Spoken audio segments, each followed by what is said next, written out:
ভাতকরলাগুলোকে আমি ভালো করে কেটে ধুয়ে নিয়েছি। নমস্কার বন্ধুরা, আজ আমি কাঁকরোলের পুর অথবা ভাতকরলার পুর বলুন, কেউ কেউ ভাতকরলাও বলে কাঁকরোলও বলে, এটার পুর তৈরি করব। তার জন্য প্রথমে কাঁকরোলটা ভালো করে ধুয়ে দু টুকরো করে নিয়েছি, তারপর সেদ্ধ করে নিয়েছি। ভাতকরলা বা কাঁকরোল পুরের জন্য এখানে আমি একটা ব্যাটার তৈরি করে নিচ্ছি। এখানে আমি চালের গুঁড়ো দিয়েছি, বেসন দিয়েছি, এখন একটু হলুদ গুঁড়ো দিয়ে দেবো, স্বাদ মতো নুন আর একটু রিফাইন তেল।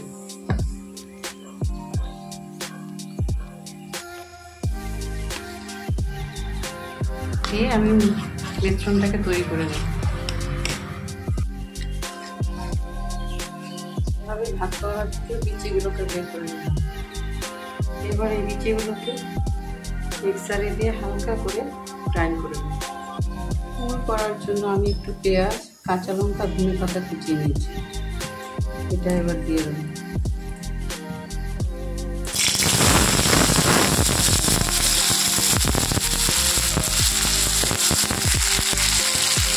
ভাতকলার ভেতরের অংশটা পেস্ট করে রেখেছিলাম, এটা দিয়ে দেবো।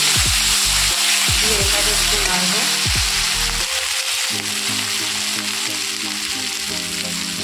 একটু হলুদ গুঁড়ো দেবো আর স্বাদ মতো নুন দেবো। এবার একটু কষিয়ে এটা নাড়বো। দেখুন পুর তৈরি হয়ে গেছে। পুরগুলো সব করে দিলাম। এবার ব্যাটারে ডুবিয়ে ভাজলে এগুলো কাঁকরোলের পুর তৈরি হয়ে গেছে। আমার কাঁকরোলের পুর।